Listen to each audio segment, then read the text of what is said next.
call this meeting to order, and we'll start with the Pledge of Allegiance. I pledge allegiance. Oh, there's a flag up there. What is it? Pledge allegiance to the flag of the United States of America and to the republic for which it stands, one nation, under God, indivisible, with liberty and justice for all. Dick, you get to do that next meeting. Let me put that in the minutes. Okay. Is Mr. Smith on? I don't believe so. Okay. Nope. Mr. Geyer, get an approval of the agenda.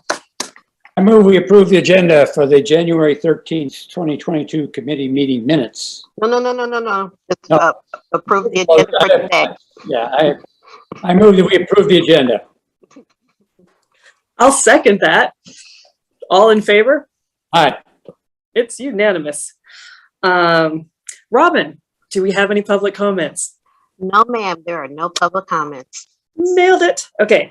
Can I get a motion to approve the January 13th, 2022 committee meeting minutes? I move that we approve the January 13th, 2022 committee meeting minutes.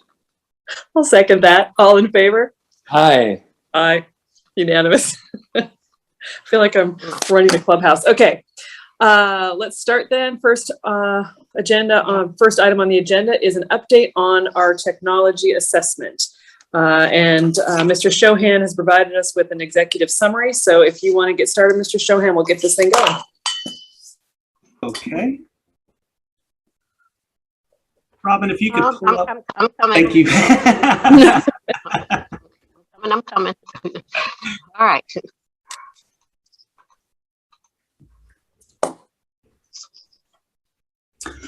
Okay, for a little rundown for the RFP, it was published for proposals in December. All submissions were received and the window closed in January, I want to say January 12th or 14th. Proposals have been reviewed by the procurement office. The evaluation committee has been formed and we are set. We've already got all of our packets and we are set to meet on the 22nd to go through the different packets. And then once that is awarded, hopefully on the 22nd, we will be able to meet with the vendor and get down in the nitty gritty of the full outline of what we want them to scope for us. Okay. Colonel Geyer, do you have any questions? How many vendors applied? I want to say 12. Wow. And 8 were accepted to be reviewed. Okay, thank you. I have a couple of questions. So if you don't have anything else, Colonel Geyer, I'll I have Go ahead. just. So when reading through the RFP, it's unclear to me in the chicken and egg kind of discussion. Is the assessment going to be used to determine our technology strategic plan, or is our technology strategic plan going to be used to determine the needs of the assessment? I would say both. They are going to review all data that we currently have with our disaster recovery plan, with the current technology plan, which is a small submission plan to the state for this year. Right. And they're also going to conduct employee and surveys and make site visits to determine. So they're going to basically come in from an outside perspective to give us an idea of how we line up to industry standards and other districts that they've evaluated. And that was one of my other questions, because it said, I was trying to find the spot under the frequently asked questions, that how many buildings are in scope? And the answer is we have over 40 locations, but the district office will be the main focus. Can you talk about the site visits or how that's going to work? Correct. We're going to do this like most assessments. They're going to come in and take a sampling of middle, elementary, and high schools, just for the simple fact that when we put in technology, minus the upgrades from the new referendum work, we put in the same systems in every one of our buildings. So we basically said they could do a sample to, one, keep the costs down, and 2, increase the efficiency and time of this assessment. Okay, so you're just going to do a sample of the schools. They're not going to visit all the schools. Correct. How many schools do you think they'll end up visiting, or how many will be in that sample? I would more than likely assume 6 to 8, getting 2 elementaries, 2 middles, 2 high schools, and they'll probably want to look at one of our K through 8 schools, our academy schools, to kind of see how they're doing it compared to the middle/elementaries. Okay, and Dick, just interrupt me if you have a question. I just have a couple more, just quick ones. One of the things under scope, when it talks about expectations, introductory meeting, data collection, says anonymous teacher surveys. Are there going to be any surveys to parents or community partners, or is it just focusing on the teachers and staff? We have talked about engaging our parents to get their feel and satisfaction of the work we've done over the last year. So I do believe community engagement is going to be part of the scope. Excellent, because to me, that's huge, is making sure that the technology assessment assesses how it's working for students and parents. And so we consider parents are one of our customers or stakeholders, so we do like to see how we stack up in their eyes. Yeah, because educators use it differently than learners and that sort of thing. So that's great. And then I think I had one more, if you don't mind. Under software systems, are we going to be looking at like interoperability, redundancy, when it talks about evaluation of current software selections for function and relevance? Yes, we definitely want them to come in and look at the software we currently have and see any places where they see overlap, so we can look at those systems and programs to possibly consolidate or eliminate multiple or duplicates. Awesome. I think that's going to be super important. Okay, that's all I had. Colonel Guy, do you have anything else? Just, I want to make sure that there's some emphasis on our enterprise software.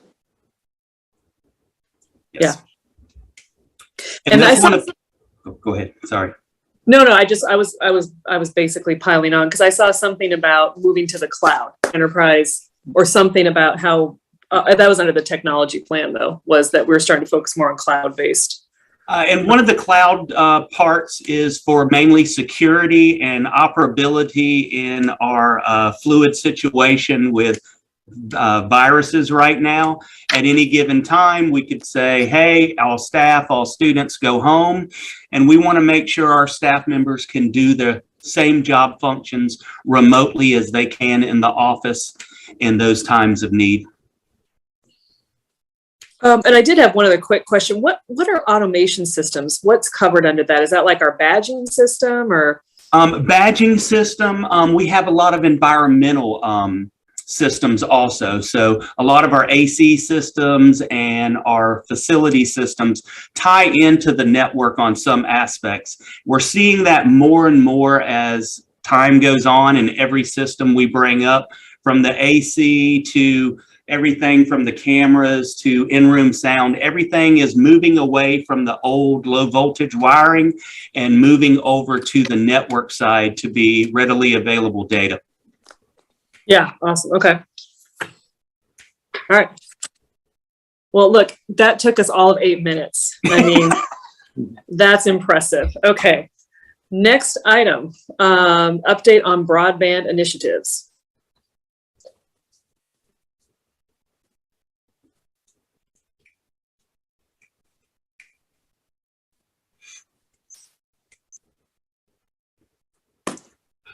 So we do have some interesting information. The Department of the Office of Regulatory Staffing has asked that we put out an email to our staff, parents. They're basically collecting more information on who has what speed, or the reasons why different addresses of our students do not have broadband internet. And they're collecting this data because the State Department, or the State of South Carolina, will be voting in April to allocate more money to facilitate the broadband initiative. So they're going to be taking this survey data and then putting a dollar amount for each county on it. We've been in communications with our county level administrators. We've had a lot of discussions with Jared Freilich. He's the Assistant County Administrator of Engineering. And the county has been very involved in trying to push this. It's going to drive funding towards the county and the school district, more than likely. He would be also a good person to probably have at one of our upcoming meetings, just to talk about a little bit about what the county is doing. Yes. And get their take on where they're looking at and moving towards. I think they've adjusted their opinion from when we first started having conversations about 5 or 6 months ago of the directions they really want to get. And I think they're more focused on getting the fiber in the ground and the hard wires to our sites instead of trying to do other options like Starlink or different cellular wireless configurations. That is one of the things in the survey. They are collecting a lot on wireless. That is the second part of the SC Broadband Connect. That program, their first part of the program was to lay out all the fiber optics and hardwired lines throughout the state. They completed that last year, and they have been working diligently to overlay a wireless mapping of all cellular, 4G, 5G services for the whole state. So they'll get a better picture of that also. Okay. Colonel Guyer? Yes, Mark, what internet speed says that you have broadband? That depends on who you ask and what you're doing with it. For our children, we would prefer having a 20 to 25 meg type. For the simple fact that when you start doing Zoom windows, you've got your Zoom window up, talking to your teacher. You also have your iReady window. You're working on curriculum or makeup work. That is going to probably take anywhere from 5 to 10 megs. So if you have 2 kids in your household, 20 to 25 megs is going to be about what you want to be. You could probably handle 3 kids with that. But what we found with our families using our MiFis is that once you get more than 2 kids on that MiFi, you have reached the limit of it. There is no more bandwidth to give. You see, that's somewhat concerning to me, in that when you give people broadband, you also create a demand for other than educational uses for that broadband. And I just, I was at 20 megs here, and now I'm at 200, and it's barely keeping up with the demand that I get from Zooming and from wife watching things and all the other devices from my router. I've got 12 devices hooked to my router right now, and 20 megs is well, that is really minimal. That's not going to grow much. I mean, it's the capacity and requirements is going to grow beyond that very quickly. So it's interesting. Absolutely, and you made a key point there, is how many items you have connected to your wireless. And most people don't realize that, but people are moving away from the satellite and cable television and going to streaming. And most of those streams, if you do a high definition stream, you're talking at least 1 meg a second continuously. And that ramps up pretty fast when you get into the ultra high defs and some of the greater bandwidth video streams. Right. And you're not even gaming, Colonel Guyer. Yeah, right. I don't game. When I had a conversation with Jim Strizinger about this, and he said that basically for the funding, it has to be 120, that they will not accept 25.3 for public funding. And that's written into the federal code. So that's just what he told me. So my guess is we're going to have to put in 120, which is a whole lot better. Yes, absolutely. Okay. Colonel Guy, do you have an additional question? Okay, No. I have a couple. Let's see. We were talking. Oh, so one thing is this broadband access, is it going to focus on the actual physical access, like who can actually connect to a wire? Or are we also going to look at affordability?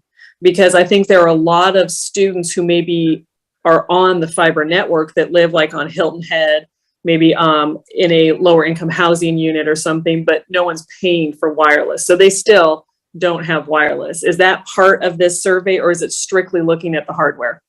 No, actually, the affordability gap is one of the pieces in this survey. So they are asking that question that, you know, if you do have availability for broadband, why are you not using it? And then they go into a separate section of, is it due to the money aspect, you know, some kind of family issue going on? So they're trying to definitely get more in the nitty gritty, because we know we have a lot of families that are not reporting it. Right. And that's one of the reasons why we're doing multiple outlets to try to get a hold of our families. We're not only going to push out the Bright Arrow communication, but we found that our most in need families do not follow our Bright Arrow communications as much. So we're also going to engage our community partners and use the schools as a sounding block with the principals and social workers, because those are the people that see those kids every day. They interact with them, and they can better judge who's going to need a little nudge more than we do here at the district office.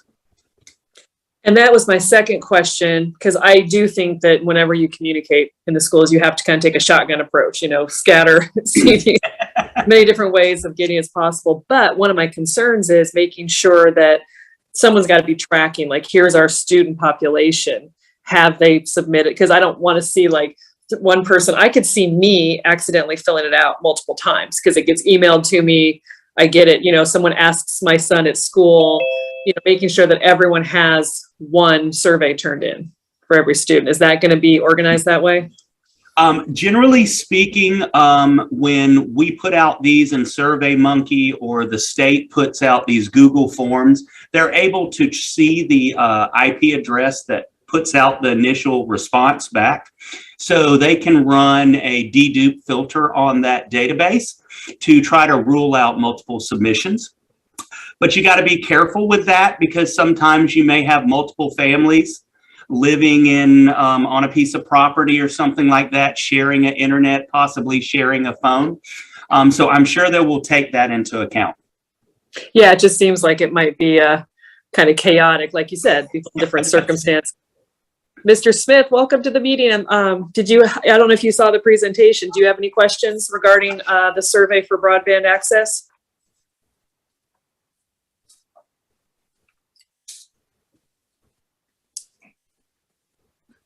Mr. Smith, he might be still connecting.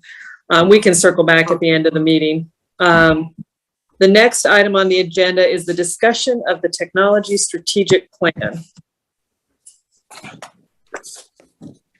Yes, I'm here. Oh, Mr. Smith.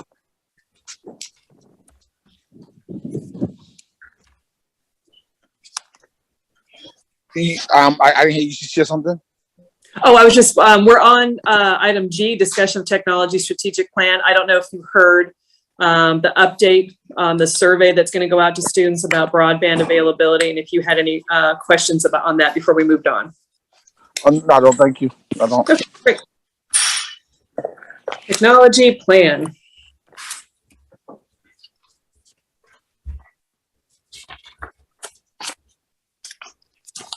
Mr. Shohan, whenever you're ready, you can just give us a quick, you know, my question with this was, I know we've got the old one still kind of on file up through 2019, and then there's been some issues surrounding COVID and some revamping, and now we have this different format. So if you just want to talk about that. Yeah, the state took about 3 years, and they kept saying they were going to get us a new template. That started in 2018. 2019 rolled around when we were supposed to renew, and they said, please hold off. Then we rolled into 2020 and COVID hit. The state has finally put out their 2021 through 2024 plan, and are asking that the districts have their full plan in by next school year. So this summer we will have to get our main plan revamped for the next 3 years. So what we have now is just sort of an in-between thing. Correct, correct. It's basically the stopgap to get us through till we can complete this survey and assessment, have them look at what we're doing, make sure we're headed in the right direction, and we will update our plan this spring and have it ready for summer submission. How's that going to work with the technology assessment if we're kind of in this limbo on the strategic planning? Well, we're hoping that they can look at our old plan, the current state plan, and extrapolate using their knowledge of other school districts. That's one of the key things we focused on. We got a lot of submissions from companies, but a lot of these companies have never dealt with school districts, or they dealt with a school district with, you know, a charter school with maybe a few hundred students to 1,000 students. It's hard to compare a district of our size to a district with 2,000 students, just like it would be hard to compare a district of our size to like a Greenville that's 3 times our size.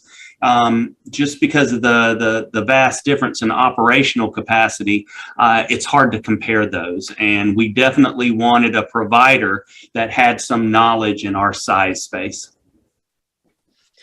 So I don't think we need to go over the plan. It's in board docs and it's just kind of a little bit of a summary, more or less. But I don't know if Colonel Guy or Mr. Smith have any questions with regards to what you did provide. I have no questions. No questions? Okay. Mr. Smith, anything? Did you have a chance to look at the plan? No, I have not had a chance to look at it, but I will look at it. If I have any questions, I'll ask additional questions, but I don't at this point in time. Yeah, and I have a couple of questions that, you know, as we move through the year, just sort of, I liked the 26 to 2019, and there's a lot of things in here that I don't know if we're currently doing or not doing, but we can talk about that at as the year progresses. I just kind of was interested in how that was going to work with our assessment, because if we're going to spend $200,000 on an assessment, we want a good plan in place that we're working with. Yes, we definitely will give them the state's plan to use as a base template. What the state adopts for each school district will be a little bit less intrusive as the total state plan, but it should be able to give this outside organization a good idea of what we're trying to match against. And then I know in the past template, there was a section for like assess a district assessment of needs. Will that come out of our technology assessment? Yes, we're hoping that they identify any gaps that they see. We're right here on the ground level with it, and sometimes you can't cut off your nose before your face kind of deal. You don't really see it when you're engaged in it every day. So it's nice. That's one of the reasons we do the yearly security pen testing. It's always nice to have another set of eyes to look over your shoulder to just kind of reaffirm what you're doing. Okay. Well, I don't really have any questions at this time. I mean, I do have some things, but I can email you specific questions I had about some of the language. I think overall, it's just kind of a holding piece until we get the full plan. And then this summer, when you get the full plan, will you bring it to the committee and present it? Yes. Yes. Excellent. Yes, and the plan this summer will be a lot more intense because it'll have that layer of academics laid over it. So it'll be probably 1/3 administrative technology and 2/3 ISD. Okay. So it'll be a lot more teeth in it. When you say administrative technology, you're talking about essentially, hardware, network, security, that's kind of administrative technology. The backbone, yes. Yeah. Without that, the different departments and different schools couldn't get their educational software to work. Okay, and then 2/3 of it is sort of what we're teaching and how we're teaching and what. Okay. Correct. How it aligns back to the South Carolina standards when it comes to the student and the teacher. South Carolina is really focused on digital equity with our teachers and making sure they're well versed in the new systems and utilizing it in their classrooms. And that's one of the assessment pieces that our administrators use when they go around and do classroom assessments, how they integrate technology into their lesson planning. And then like the piece that we heard from Ms. Gilbert, the Kate piece, which I think was really exciting and very, innovative. Does that fall under ISD? Because there's also there's like how we use technology to teach what we've always been teaching. And then there's sort of the new, frontier of technology education, I guess. Yeah, Kate is really, I like to consider it, it's like its own grandpa. It kind of sits over to the side of ISD. And the reason I say it like that is because Kate has been kind of a dream child from the state for a while. There's a lot of funding that comes down to put the technology in the kids' hands. It has, we jump through a lot more hoops because of that funding, with keeping track of where stuff is, making sure it doesn't get moved between schools without the appropriate people knowing, because we have to know exactly where that piece of equipment is at all times. Because if an auditor walks in, he's just going to say, okay, I want, give me a list of what equipment's at X school. We're going to go take a walk through. And that equipment better be there, or we get in trouble and possibly lose state or / federal funding. So we really take it seriously. The amount of detail we have in keeping that equipment separated and in the hands of just Kate. So they really live a life of luxury. They don't have a lot of the hoops to jump through as the normal ISD side do, and they get a lot more funding and resources from the state to make their program work. That's probably one of the reasons why we've seen such a growth in our Kate program and the wonderful work that's come out of it. Right. And that kind of, and jump in at any point, Mr. Smith or Colonel Geyer, but that kind of leads me to the next agenda item, the comment about the grandpa. I feel like technology is sort of like a grandpa in every division. You have, the 1/3, which is very clear cut, which is very important, the infrastructure. And then there's like a little bit of technology in HR. There's a little bit of technology in instructional services. It's just kind of all sort of spread out. It's not very centralized. So when we look at what this technology committee, I think, could be in terms of trying to pull all these things together and make sure everyone's pointed at the same ultimate goals, I think there's a lot of opportunity through this committee. So moving on, if no one has any questions or comments, moving on to the second to last, which is the review of the technology committee scope. And that actually, what we have here is pretty straightforward. And I think it sums up the scope of a technology committee. Where I think this committee needs to do some work is in those operational expectations, because it's even called administrative technology, right? So it's only addressing 1/3 of this whole technology piece. And I think it's pretty specific. Some of the things I don't think necessarily are things that the board, seek maximum E-rate reimbursement. That should be a finance. That's not, that I get where it's an administrative technology. And then I think we've talked about this before, in my opinion, we should put some more strategic goals in there. And I think that will help sort of from a board strategic oversight position, help everything kind of line up. And then with these goals, maybe we need to talk to operations, maybe we need to talk to HR, to you, find whoever it is, but the goals are what kind of ties everything together. So I was hoping that the other committee members might hop in and have an opinion on where they think we can go with this committee scope from here. Mr. Geyer, Colonel Geyer? Yeah, I agree with what you said. I think there's a lot of things in here that could be lumped into a statement of having a efficient, well-run, well-administered technology program. And there's all these other little bullets would be part of that, but that would be not necessarily have to be spelled out. That would be what's expected by the overview of what's part and parcel of an effective technology administrative operation. There are some reports that I think should be part of the technology, and I'd take out administrative part of it, because technology is more than just administrative, as you mentioned, Ingrid. So I think that this could be distilled much more, and yet really give what the board level needs, strategic level, big picture level of what technology goals that we require for the superintendent to achieve.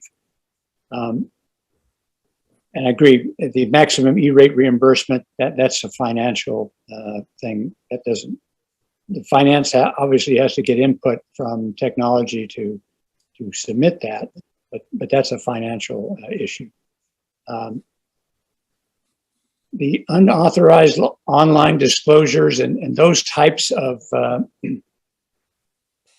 I call them laws. Are the laws being broken or not? That again, to me, is part and parcel of a well-run technology department. I would really like to see, as you mentioned, Ingrid, what is our future vision of technology?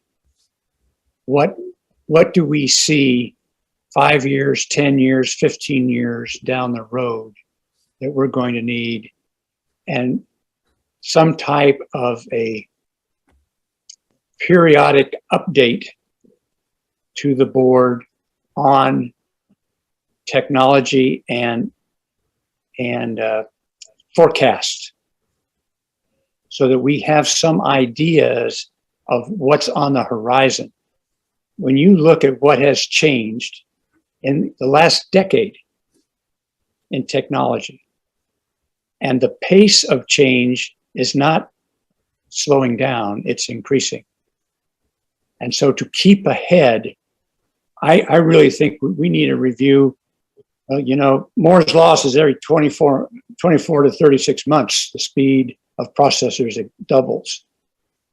And they haven't found a limit on Moore's law yet. So I think, 3 to 5 years is when we need to have periodic updates so that we can be appraised of what we're going to need when we need it. And that's the other issue, is we can't get too far ahead in that we go down a cul-de-sac. But yet we need to be far enough ahead in general terms that we have the capacity to adopt current proven technology. I don't think we should be the leading edge Experimental. of education, but we should be in the top third. Mhm.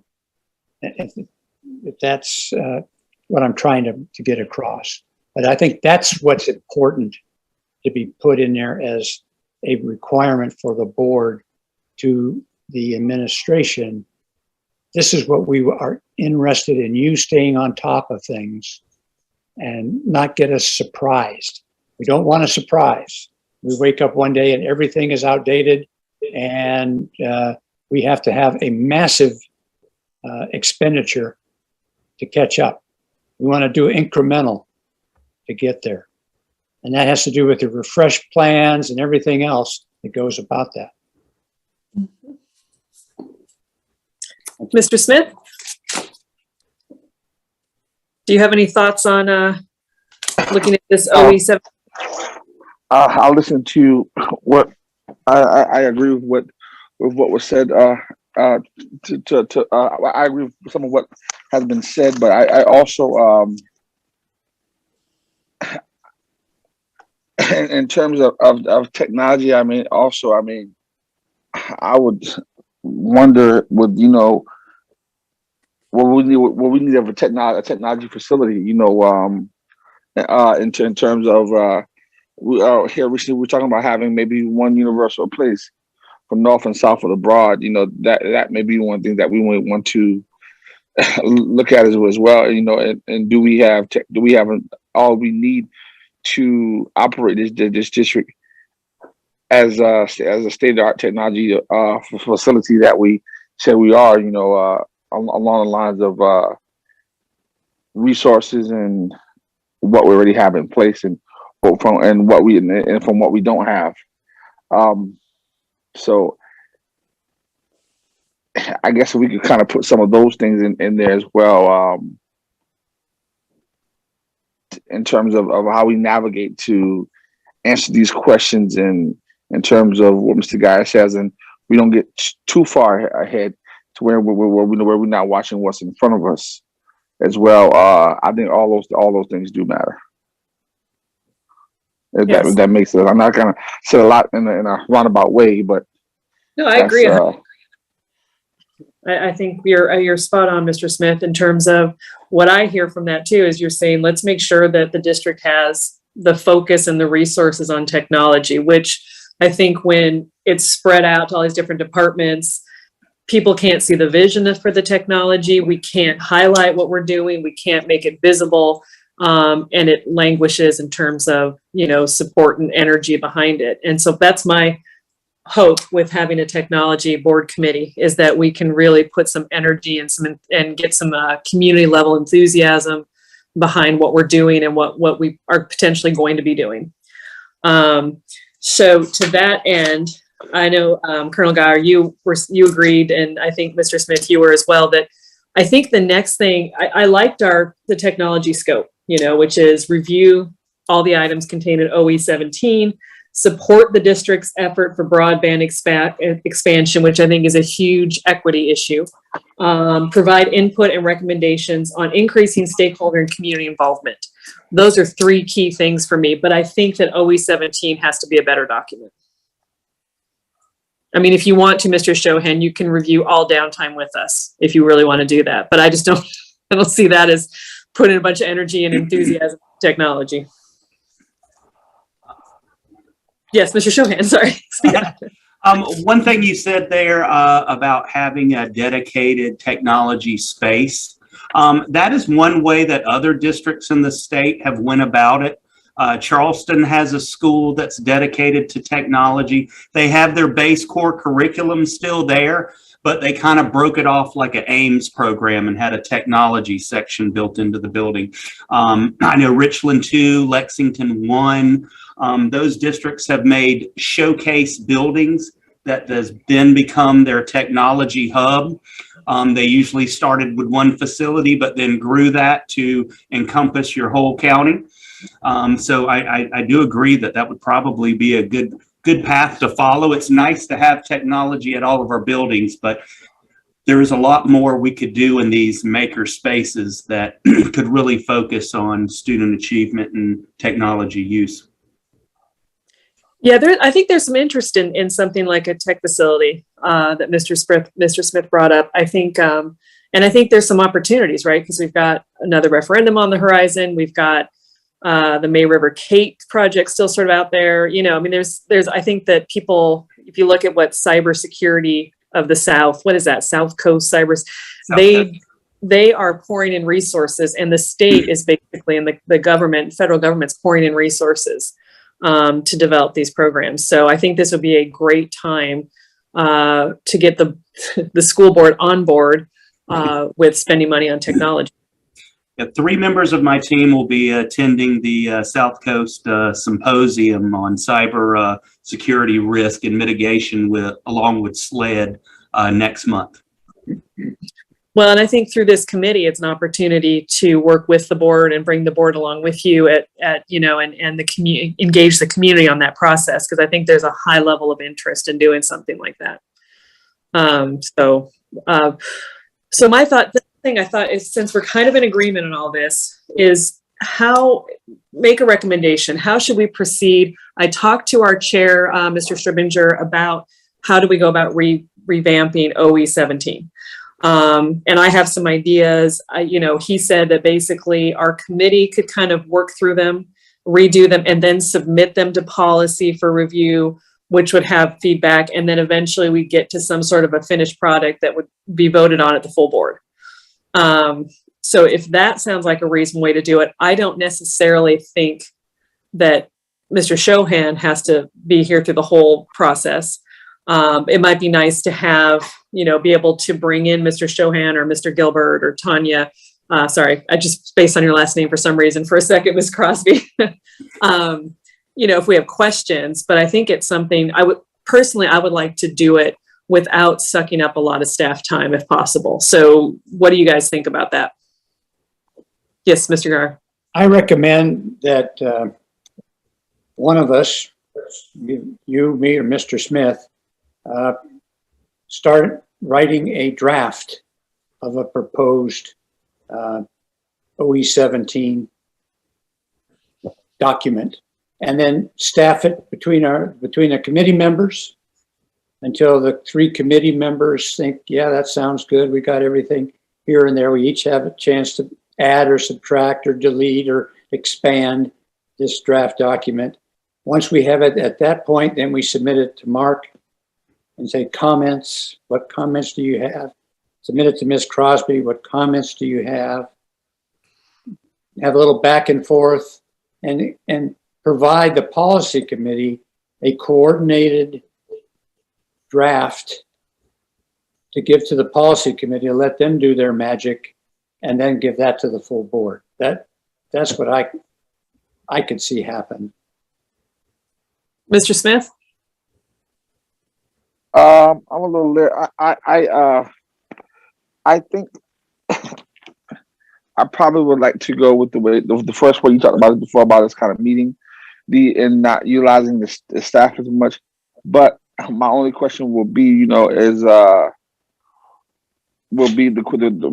question will be, if there's a question, maybe we can have certain meetings where the staff can kind of catch up on what we have and answer those questions and see, how we best can get those things done, according to their availability and their input.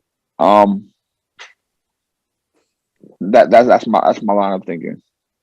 Well, maybe we can take a hybrid approach. Maybe we should, over the next couple of weeks, I do have kind of a draft, but I need to look at how we're distilling, the OE distillation process.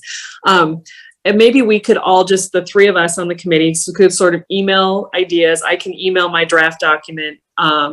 This is obviously a very busy weekend for us on the school board with the African American Conference coming up. So maybe next week I'll get something out, and then and you guys can email me your thoughts. And the 3 of us will sort of rough draft it through email, and then at our next meeting and that'll give us an opportunity to decide who we do need to talk to, as far as staff and whatnot. And then at our next meeting, that's what will be on the agenda. Does that sound good? Okay, Mr. Geyer's giving me a thumbs up. Okay, so do we need a motion for that? Okay.